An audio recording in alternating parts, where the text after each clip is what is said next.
Paper எல்லாமே வந்து சுமார் 300க்கும் மேற்பட்ட பிளாட்டுகள் ரிட்டையர்ட் ஆகி போனாங்கல்ல தாசில்தார், அவங்க இறந்த தாசில்தார் அவங்க பேர்ல வந்து ஒரு போர்ஜரி பட்டா கொடுக்குறாங்க. அதுவும் மீண்டும் வந்து பத்திரப்பதிவுக்கு இங்க வருது அப்படிங்கிறாங்க சார். மீண்டும் அது என்னன்னு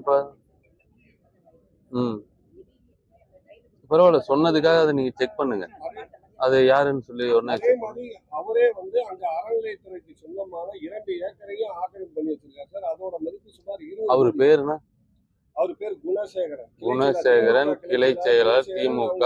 தயவு செஞ்சு அதை பண்ணாதீங்க, பண்ணீங்கன்னா கடும் நடவடிக்கை உள்ளாவீங்க. பாத்துக்கலாம்.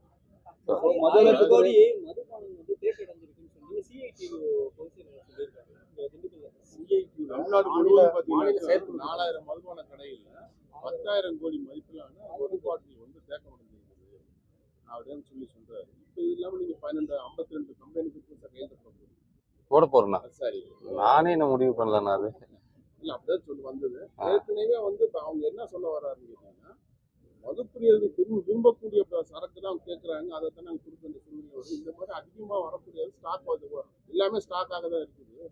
3 மாசம் முடிஞ்சா அது ஆட்டோமேட்டிக்கா திருப்பி ஆயிடும். அது இப்போ 10,000 கோடி பக்கம் தேக்கமா இருக்கு. அதை பத்தி 3 மாசம் முடிஞ்சதெல்லாம் ரிட்டர்ன் எடுக்கிறதுக்காக ஸ்டார்ட் பண்ணியிருக்கோம். இது வந்து இந்த 2 மாசம் நடந்தது இல்லை, கடந்த ஆட்சி காலங்கள்ல அவங்க வந்து சில கம்பெனி கிட்ட இருந்து வாங்கினது தான். அதான் சொன்னோமே, தமிழக அரசு வந்து இப்ப முடிவு பண்ணியிருக்கிறது என்னன்னா, கன்சூமர் என்ன நினைக்கிறாங்களோ, அது எந்த பொருளாக இருந்தாலும் சரி, ஒரு வாங்குபவரோட என்ன நினைக்கிறாங்களோ அந்த பொருளை வாங்கணுங்கிற அடிப்படையில தான் டாஸ்மாக் நிர்வாகம் செயல்பட்டு இருக்கு.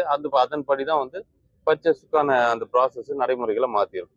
நீங்க 52 கம்பெனியோட புதுசா ஒப்பந்தம் போட போறீங்க, எனக்கே தெரியாதுங்கிறப்ப நீங்க 52 கம்பெனில எப்படின்னா இது வந்து நீங்க அப்படி வந்து இப்போ 42% நினைக்கிறேன். ஐ திங்க் அவ்வளவுதான் ஆல்கஹால் இருக்கணும்னு சொல்லியிருக்கு. அது 42% இருக்காங்கிற செக் பண்றதுக்கு லேப் எல்லாம் இருக்கு.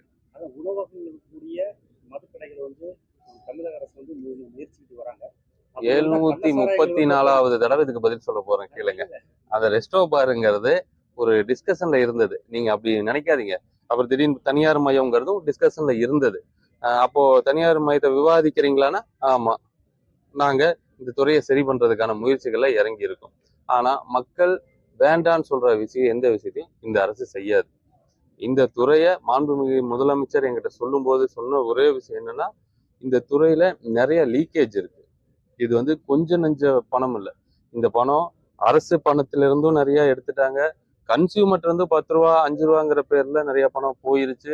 அதனால இதெல்லாம் தடுக்கணும் அப்படின்னு என்கிட்ட சொன்னாரு. அந்த வேலைகள் நடந்துட்டு இருக்கு. அந்த வேலைகள் செய்யும் போது இந்த மாதிரி விவாதங்கள், கலந்துரையாடல்கள்லாம் நிச்சயம் வரதான் செய்யும்.